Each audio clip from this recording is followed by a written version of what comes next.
Now the news. Saudi Arabia's defense minister, Prince Khalid bin Salman, has met with the vice president of Yemen's Southern Transitional Council to discuss the latest developments there. Well, the meeting was said to be marked by the spirit of brotherhood and understanding. All this comes as Yemen's government has announced that it's regained control of the region of Hadramout. We're joined now by Dr. Saad al-Din bin Taleb, who is Yemen's former Minister of Industry and Trade and a member of the Presidium of the Hadramout National Council. Thank you very much indeed for joining us, Dr. bin Taleb.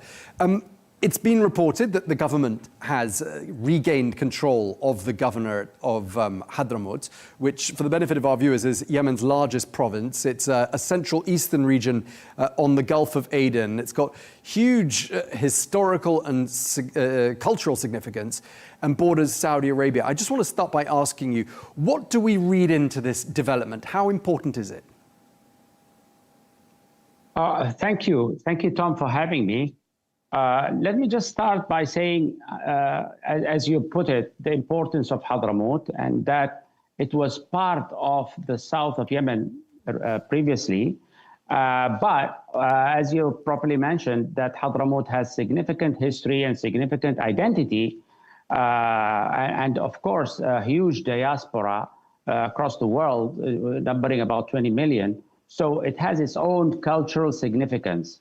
Now, as we know, there has been a conflict, and particularly in the south. Of course, the north is taken by the Houthis, but the south, in Aden, the control is under the Southern Transitional Council. And the Southern Transitional Council had wanted to be the representative of all the south for a long time, and it's calling for that, and it's refusing or trying to sideline all other political organizations that are representative in the south. Now, the thing is this: Hadramout has very close relationship with the Kingdom of Saudi Arabia, historically, socially, economically, and also a very long border, which makes it a significant security asset or security extension for Saudi Arabia. Now, for some time, Hadramout has been calling for its own political identity. In other words, Hadramis, they want to draw their political future by themselves. And of course, there are several organizations that have already been formed. One of them, or more or less an umbrella organization, is the one I am with, which is the Hadramout National Council, which was inaugurated in Riyadh about 3 years ago. Now, recently, quite unprovoked, suddenly the STC, which is supported with huge with a huge military force, has decided that it wanted to use force to bring its political agenda to Hadramout by force. So they sent this huge military force to invade, basically, to invade Hadramout and subdue its people to their political agenda.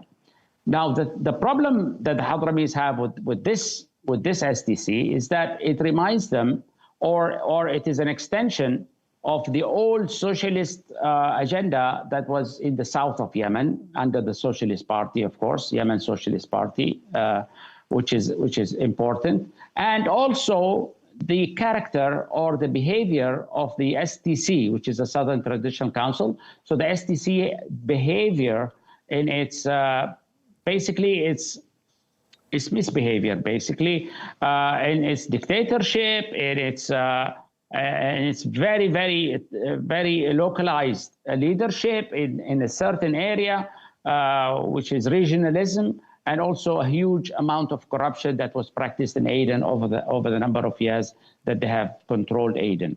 So the example that the STC has provided is not really convincing for the Hadramis, but the Hadramis, because they are the largest constituent of the south and the largest constituent of Yemen in terms of area, in terms of depth in culture and economy, they want their own path. All right. So let me stop you there, because I think it is a complicated conflict for people to understand internationally, because there are all these different factions. But let me ask you a really simple question. Given what you've just told us about what's been happening in Hadramout, and that the government is now back in control of the governorate, what does that tell us about where we are in this 12-year-long conflict? Okay, that's the most difficult question. It's not a simple question. That is the most difficult question, because this has been the path that the legitimate government has been trying to walk over the last few years, and basically regain control of all of Yemen, particularly Sana'a, from the Houthis. And after that, of course, if you know, there was a national conference that was instituted just after the revolution of 2011, in 2012 and 2013. And this national conference has come up with a decentralized Yemen. Basically, Yemen is to be divided into 6 regions, and each region to have a great deal of independence, or a great deal of autonomy. Now, that has not been completed because of the takeover by the Houthis. Since then, the major problem has been the regain of the total land of Yemen, and then to go into this, as was already approved by the United Nations as one of the references, is to have a decentralized Yemen, which many factions who are, if you like, who are like their DNA is to rule and not let others rule their own regions. They want to impose this political, like the Houthis, like the SDC. And so generally, what is coming now, hopefully, is, since the SDC now is in great problem of trying to reconstitute itself if it can, and they have to do a lot of deep thinking about how to go on in the future. Now, what your question, if I understand it correctly, is what is next? What is next now? Riyadh has called first for the southern factions to come to Riyadh and have a conference on what kind of a South. There is something under a title of Southern Issue. So Riyadh is now calling, or not Riyadh, actually by the president, and the president has asked the Saudis to host this conference, and this conference we are waiting for it to happen in Riyadh sometime soon, and then it will come out with some sort of a roadmap of how to come out of not only the problems in the south, but also the problems for Yemen, and how to deal with the Houthi issue. So this is what we propose, what we think will happen. Okay. And it depends. Of course, it needs a lot of leadership. It needs a lot of planning. It needs a lot of visions. And Hadramout actually is quite ready with this vision. Hadramout has been ready for a number of years with different visions that has it proposed, that does not impose on any other region. And it says, this is what we want for Hadramout. And the simple word for it, just to be concise about it, is for self-rule in Hadramout, and whoever wants to be partners with Hadramout. For instance, like Shabwa, Al-Mahra, who are the neighbors of Hadramout. Of course, we depend a lot on the guidance and also on the support of the Kingdom of Saudi Arabia. Okay. And of course, the leadership of Saudi Arabia. Okay, Dr. bin Taleb, let me ask you a bit more about this dialogue, this forum to resolve the quote-unquote southern issue there in Yemen. And Saudi Arabia has been asked to sponsor this dialogue. And I just want to ask you how optimistic you are that that dialogue is going to deliver results. Okay, now optimism is a rare element these days, especially in the context of Yemen. But let me be. Any step forward is optimistic. What happened to Hadramout in the last month is a huge step backward, which means that the louder voice is the voice of the guns, and this idea must be broken. And what should take its place is the idea of dialogue, an idea of how do I make everyone happy. Basically, that the people accept the system, the political system that is supposed to be imposed on them. So that is exactly the issue that should be in the forefront.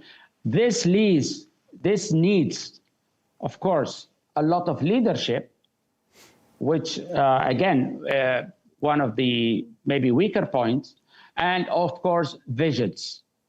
Now, in terms of visions, I can guarantee you that Hadramout has been the foremost region that has proposed visions, not only for Hadramout, but also for all of Yemen, and how to go forward in rebuilding a nation that has broken. So rebuilding failed nations is not an easy matter. I understand that completely. And we've already have almost 15 years now of conflict and, of course, of destruction and economic poverty, economic failure, and services and all that we know. And this has huge impact on the people, and the people have very little now to have very little tolerance now. So that's another issue. How much will the people tolerate instead of more blow-ups that happen here and there? It's a simple matter as far as we are concerned, that the rights of every people, Hadramis, Mahra, Shabwa, Aidid, Abyan, all of that should be respected, including also the needs of Tihama, the needs of Ta'iz, the needs of Marib. All of them should be respected. Is there a common ground? Absolutely. There is common ground, except that we have to get out of dictatorship.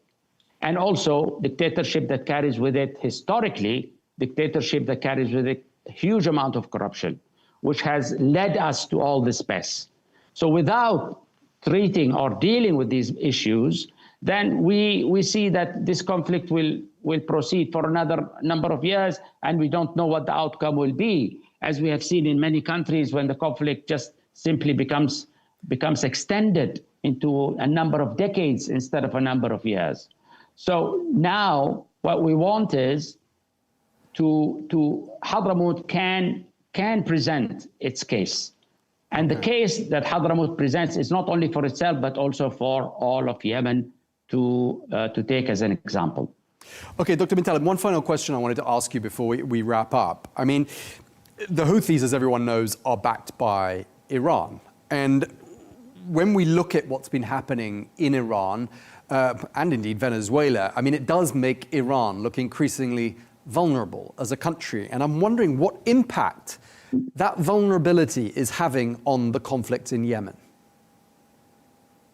Okay, now, one character that has been shared by these militarized groups, including the Houthis, including the SDC, is arrogance.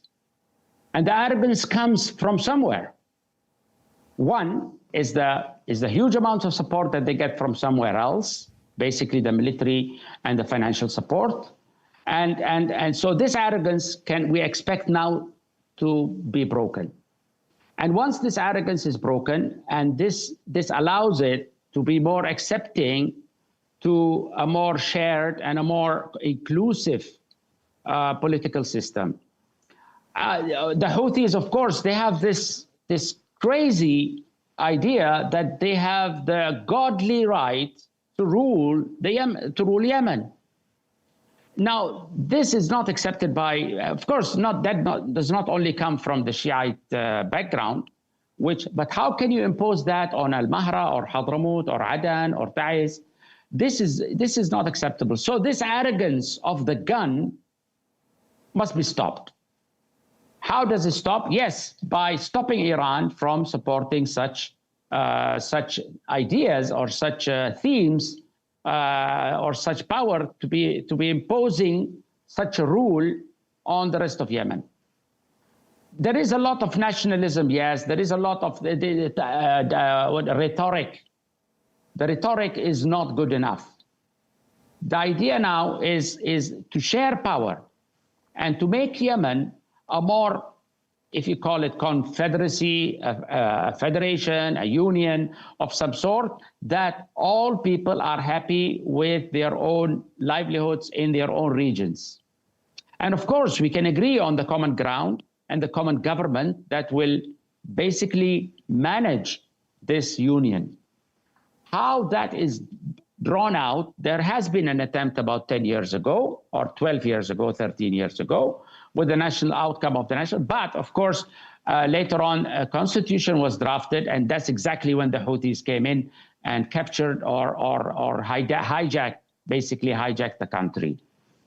So Hadramout now is looking forward, and we in the Hadramout National Council, and of course, with all our partners in Hadramout, including the Tribal Alliance, including social